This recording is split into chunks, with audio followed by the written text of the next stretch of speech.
Bonjour Juline, Bonjour. vous êtes photographe ici à Jurançon, vous êtes aussi connue internationalement. Vous avez jusqu'à présent 5 titres en tant que photographe IA. Est-ce que vous pouvez me dire les derniers? Alors, on a attaqué par la troisième place en photographe de l'année en France, la sixième place européenne et dans les 20 meilleurs e-artistes au monde. Qu'est-ce qui t'a amené à utiliser l'IA pour exprimer cette envie? Alors pour moi, c'est le fait de vraiment ne pas avoir de limites par rapport à la photographie. On va pouvoir exprimer son art, certes, mais on va dépendre de pas mal de choses, maquilleurs, coiffeurs, modèles, etc., qui vont faire énormément de préparation en amont, mais aussi le budget qui va pas être le même, et on n'a pas du tout les mêmes limites. Donc pour moi, déjà, l'intelligence artificielle, ça arrive à grands pas, donc c'était important pour moi de me former, mais aussi pouvoir laisser libre cours à mon imagination et à ma créativité comme je l'entends et quand je le souhaite, sans contrainte de personne. Beaucoup de tes images semblent parler à l'enfant à l'intérieur de nous. Est-ce que c'est volontaire? Alors oui, c'est volontaire parce qu'on est dans une société un petit peu boulot, métro, dodo. Et je trouve ça important de pouvoir toujours rêver, de pouvoir s'échapper. Et pour moi, le monde de l'art, ça fait partie de cet échappatoire et de se dire, bon bah voilà, je suis devant une œuvre ou je regarde quelque chose avec le waouh ou pas, mais ça intrigue, s'il se passe quelque chose. Et pour moi, c'est important. Et donc, on est sur un univers, mon univers, qui est très féminin, coloré et enfantin. Donc, ça peut être un peu l'enfant intérieur aussi. Ça peut être écho à notre enfance. Ça peut être plein, plein de choses, mais qui peuvent être ressenties de différentes manières pour chacun. Finalement, ça permet à l'adulte de se reconnecter à cet imaginaire qui était peut-être plus libre quand on était petit, comme tu disais, métro, boulot, dodo.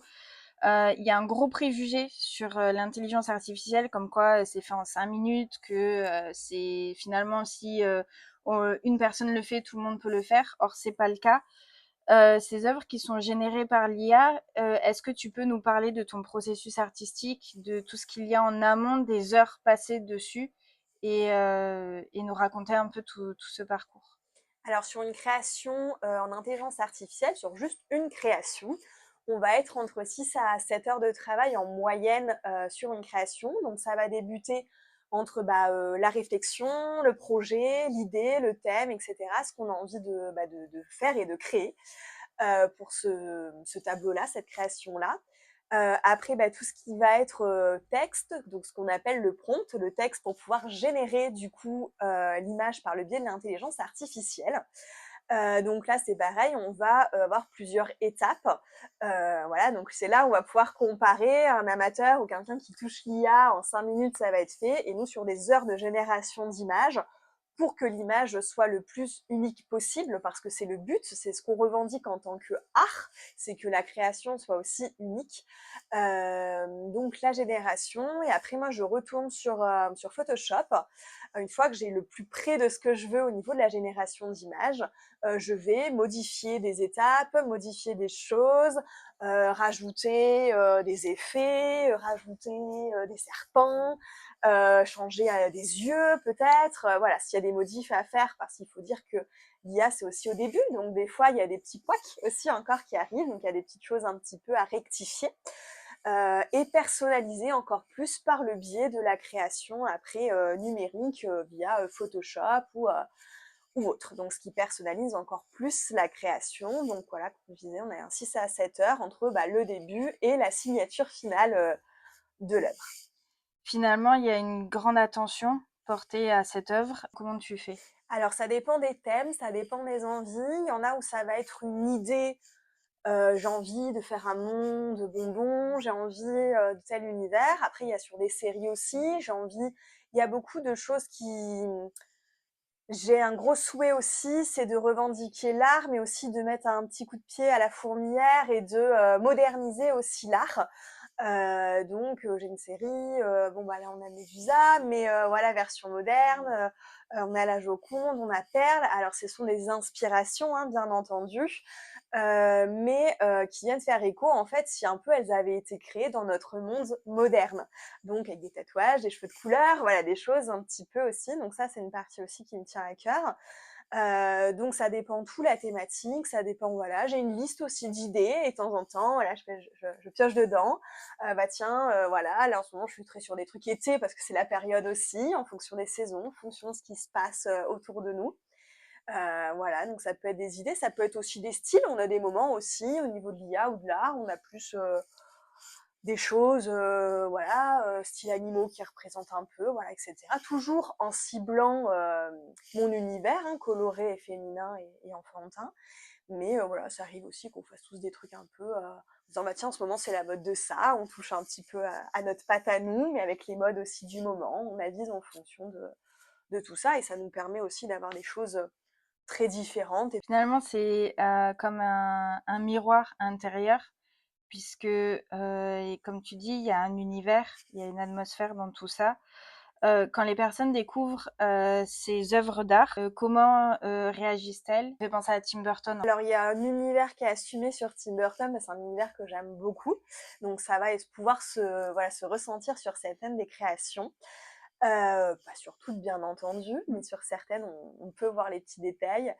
En fait, les personnes quand, elles vont découvrir les créations, donc lors des expositions ou des conférences qu'on fait ou même, au studio, à la galerie, ils vont souvent être surpris. En fait, surpris parce que justement, comme on le disait, cette image de l'intelligence artificielle, eh bien les gens sont souvent, étonnés de voir qu'on peut vraiment faire des choses poussées, belles et que ça soit si propre. Alors quand je dis propre, c'est que moi dans mes créations d'intelligence artificielle, il n'y a pas de vraies personnes, de vrais serpents, de vraies choses. C'est que de la création numérique. Donc se dire: «Mais ce n'est pas un vrai visage, ce n'est pas» alors il y a l'effet très troublant, mais il y a aussi du coup cette, voilà la beauté un petit peu, de la création qui vient vraiment surprendre les personnes. Et après, pour, vraiment, ressentir, tel ou tel univers en fonction des personnes, ça c'est très personnel. Donc on a des personnes qui vont plus se ressentir ou plus apprécier tel tableau, d'autres telle création. Voilà, il y en a qui vont, on a eu une série, j'ai fait une série en hommage à ma mamie, donc là on est moins dans le artistique pur et dur et c'est une série que je ne vends pas parce que c'est très personnel. Mais sur les expositions, on a eu énormément de retours, énormément de personnes qui ont pleuré. Donc des émotions aussi, donc là c'est plus en écho à eux et au sentimental. Mais pareil, sur des choses aussi, bah ça je le verrais bien chez moi ou ça, oh là là, j'adore la gourmandise, j'adore le chocolat, des choses comme ça qui font écho aussi, à eux bien sûr, mais tout dépend. Chaque tableau va faire écho de différentes manières à chaque personne. C'est quelque chose qui est unique, puisque comme tu as bien expliqué, tu passes des heures et des heures à créer un scénario. Euh, Ça me fait vraiment penser aux animés. Et il n'y a pas ce côté négatif de l'intelligence artificielle. Si tu devais rajouter quelque chose sur ça. Alors, je dirais d'arrêter de croire tout ce qu'on voit et tout ce qu'on entend, que ça soit médiatiquement ou sur les réseaux sociaux, et de s'intéresser un petit peu plus à ce qui se passe autour de nous. Voilà, là, je peux parler des fake news quand on ne sait pas si c'est vrai ou si c'est juste une illustration générée par l'IA. Il y a des choses, ça va être tellement gros que oui, Ouais. voilà, mais d'autres qu'on ne sait toujours pas si c'est vrai ou si c'est arrivé ou pas. Donc arrêter de se buter et se dire de s'intéresser un peu plus aux choses qui nous entourent et de s'intéresser pour pouvoir se rendre compte que ce n'est pas juste une génération d'images, mais un vrai travail artistique avec une vraie recherche derrière. En 2023, que tu as été médaillée de bronze de la photographie professionnelle française. Est-ce que tu peux nous parler aussi de ces dernières médailles et ce que ça a changé pour toi et dans ta carrière? Alors les premiers titres qui ont été reçus et jusqu'au dernier au niveau de l'intelligence artificielle ont changé pas mal de choses. Déjà, le fait d'être la première femme titrée en France a ouvert pas mal de portes, mais aussi ce qui a changé, ça a été les 5 titres en 1 an et demi qui ont été obtenus. Donc c'est surtout la quantité et donc la qualité qui ont permis aussi de pouvoir ouvrir pas mal de portes à ce jour pour ma carrière. Les gens assimilent souvent l'intelligence artificielle à quelque chose qui n'est pas authentique, qui n'est pas personnel, notamment chez les artistes. Pourtant, il y a un cheminement personnel et un univers très particulier. Comment utilises-tu l'intelligence artificielle pour faire ce cheminement? L'intelligence artificielle est un outil pour nous artistes en création assistée d'images. Donc c'est vraiment un outil, comme j'aime le dire, c'est un peu comme un peintre aurait besoin de pinceaux, de peinture ou d'une toile en fonction de ce qu'il va utiliser. Nous, c'est exactement la même chose. C'est un outil. Alors l'IA étant nouveau, c'est souvent incompris. Donc c'est pour ça que je tends énormément aussi à en parler et à défendre cela pour montrer que nous sommes des artistes à part entière et que c'est juste un nouvel art qui est en train de voir le jour et qui va évoluer de plus en plus aussi et comprendre justement l'enjeu et le travail, mais aussi l'univers de chaque artiste qui se dégage derrière. Il y a énormément de personnes qui utilisent l'IA et pourtant ils n'arrivent pas à autant de créativité que tes œuvres et ça c'est important de le rappeler. Tu es aussi connu pour ta douceur et ta bienveillance, notamment ici à Jurançon dans ton studio. Donc, comme on l'a dit précédemment, tu es photographe, mais on pourrait dire aussi photothérapeute.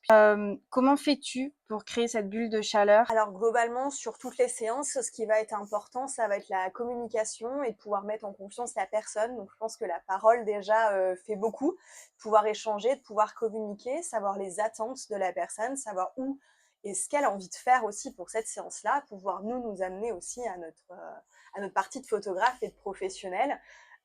Donc l'échange est très important et je pense que ça fait partie déjà pour pouvoir détendre la personne et comprendre ce qu'on a compris réellement de ce qu'elle veut aussi de ce moment-là. Tu parles de la communication comme étant un point essentiel pour le service. Comment se prépare le shooting en amont, durant et après? Est-ce que vous parlez des tenues, des couleurs, des choix de la coiffure? Ça va vraiment dépendre des séances en fonction de ce qu'on va faire, mais par exemple pour une séance grossesse, là oui, il va falloir choisir les tenues en amont, du moins une sélection qu'elles vont faire voilà, d'à peu près 5 à 6 tenues et moi je vais revoir en fonction le jour J, en fonction de la colorimétrie, en fonction voilà, de tout ce qui va être stylisme, etc., de la morphologie, ce qui peut la mettre plus en avant, etc. Donc ça, c'est des choses qu'on va préparer en amont. Elle va me dire aussi, moi j'aime bien tel style, j'aime bien telle couleur, pour me guider au maximum le jour J. On refait un point le jour J aussi pour revoir en fonction des tenues, déjà les voir en vrai, les voir en photo, mais les voir en vrai le jour J, voir si ça lui plaît toujours, voir sur quoi on part. Et voilà, et on avise sur tout le long de la séance, si on veut rajouter des bijoux, il y a des bijoux aussi qui sont à disposition, etc. En fonction de toutes ces étapes. Et après, moi, je guide vraiment surtout du début jusqu'à la fin. C'est assez rare dans un studio de trouver aussi une proposition de stylisme et de bijoux. Est-ce que tu as des petits rituels pour aider la personne à avoir confiance dans leur choix de stylisme ou même de posture, etc. Pour la séance photo? Alors ça vient vraiment du client qui va nous faire confiance à 100% une fois qu'on aura établi le lien de confiance. Nous, ils sont là pour vivre une expérience, donc c'est important de savoir les attentes et de les guider au maximum. Et généralement, que ça soit le bouche à oreille ou les avis, etc., même s'ils ont toujours un peu d'inquiétude en arrivant, ils nous font confiance très rapidement et ils nous laissent faire aussi rapidement parce qu'ils savent que je vais être la personne la plus adaptée à même de se dire ça vous ira mieux au niveau des cheveux, etc. Donc ils se laissent porter très facilement aussi. J'aime personnellement pas montrer spécialement des photos lors de la séance pour la simple et bonne raison que ça peut être une photo que nous on trouve bien, mais la personne, suffit que ça soit la photo où elle se trouve pas le bon profil ou pas super bien. Donc moi j'ai tendance à ne pas montrer les photos du tout pour que la personne vive le moment pleinement de la séance. Et après, au niveau des visionnages ou des sélections des photos, il y aura toujours des photos qui vont moins nous plaire. Mais sur la globalité, il y aura un petit peu de tout. Donc voilà, mais c'est vraiment se dire bon je faire sentir belle la personne, je la guide, je l'accompagne et qu'elle profite à 100% du moment sans se dire est-ce que je vais m'aimer, est-ce que je vais pas m'aimer, profiter de l'instant, vivre l'instant présent et se sentir belle sur le moment. Donc aussi, c'est pour ça que les accessoires, les Ouais, bijoux, tout ça viennent rentrer en compte, parce qu'un petit détail, des fois, peut aussi juste aider à débloquer quelque chose, ouais. voilà, et parler des complexes aussi, c'est important. Alors sur la photothérapie, on est vraiment sur, un autre univers. On va être sur l'accompagnement. Donc ça va être des personnes, bon, je ne suis pas photogénique, ça on l'entend tout le temps, mais là ça va être vraiment je ne peux plus me voir dans un miroir, je ne peux plus me regarder, donc qui est beaucoup plus dur, beaucoup plus violent. Et donc j'accompagne les femmes à reprendre confiance en elles. Il y a une partie en développement personnel où j'ai été formée et une partie en tant que photographe aussi, où on va faire des exercices, on va mettre le doigt sur des blocages, sur des traumas. Donc c'est pas toujours un moment aussi facile comme une séance de psy ou comme un moment quand on déballe son sac, c'est pas toujours évident. Mais ça fait partie du jeu et de la thérapie pour pouvoir avancer après, et qui est beaucoup plus constructif qu'une simple séance où on se dit je me suis sentie belle, mais après, bah après on retourne à son quotidien et à ses tracas habituels, à ses blocages. Alors là on vient vraiment débloquer pour pouvoir après avoir une vie, le but c'est d'avoir une vie plus paisible. Comment te prépares-tu émotionnellement à ces séances où l'intime est si présent et parfois peut te toucher personnellement? Donc du coup, bah, ça revient un petit peu, voilà, à l'écho, de se dire, bah, justement, déjà, bien manger avant, prendre des forces. Ça va être ça le plus gros des prépara la enfin, plus grosse préparation, en fait, ça va être physiquement. Et après, voilà, prendre sur soi, prendre du recul, sur le jour J, sur le moment, vraiment, voilà. Et après, bah, lâcher prise. En fin de séance, la personne ne le sait pas, mais au moins on peut pas craquer, en fait, avec la personne qu'on accompagne, c'est pas possible. Elle a le droit de craquer, c'est le but de lâcher prise, mais nous, on est le référent, on est le professionnel, on est là pour la tenir et la soutenir. Donc on peut pas se permettre de craquer avec la personne, même si des fois, c'est pas évident, bien entendu. Mais c'est vraiment le après où là, on va souffler. Et puis généralement, photothérapie, ça dure sur une demi-journée. Donc généralement, Ah on oui. est vidé. On est très vidé Ouais. après. On n'a plus d'énergie. Il y a cette dimension thérapeutique, et tu parlais aussi de formation sur le développement, personnel. Comment est-ce que tout ça, ça a transformé ta vision de la photographie? Alors, je pense que ça apporte globalement des clés, en fait, des choses qui vont être des outils pour pouvoir mettre en place, que ça soit dans mon travail de photographe ou de photographe thérapeutique. Et c'est des choses qui vont être mises en place, et c'est très important aussi qu'on fasse la distinction entre la photothérapie, qu'on peut appeler aussi photothérapie, mais que ce sera juste, comme on le disait, une séance confiance en soi, plus, voilà, juste se sentir belle sur le Ouais, moment, et le côté vraiment thérapeutique, où là, on peut appeler ça thérapeutique, vu qu'on touche une petite partie psychologie, mais surtout du ouais, développement personnel. où il y a une guérison peut-être, Une guérison, mais de des vraies clés, en fait, étant ouais, les vrais exercices de développement personnel, c'est ça qui va nous faire avancer à long terme. Et on a même des exercices, donc les personnes préparent les exercices en amont de la séance, on les voit ensemble le jour J, et il y a même des choses qui se font après, parce que le cerveau, pour assimiler certaines choses, il met un petit mois. Donc des exercices, on va coller des post-it de confiance en soi, des petits mots, des choses aussi, comment nos entourages nous voient, parce que bah, on est un peu faussé de l'image que nous on se voit, parce que je me trouve trop ou pas assez ceci, pas assez cela, etc. Et du coup, de voir aussi comment notre entourage nous perçoit, c'est parfois aussi important. Donc, plein de petits mots de positivité pour aussi reformater un petit peu le cerveau, et repartir sur plein de nouvelles choses aussi. c'est une forme de révolution intérieure C'est une qui va renaissance. au-delà, ouais, de Exactement, la c'est une renaissance pour les femmes.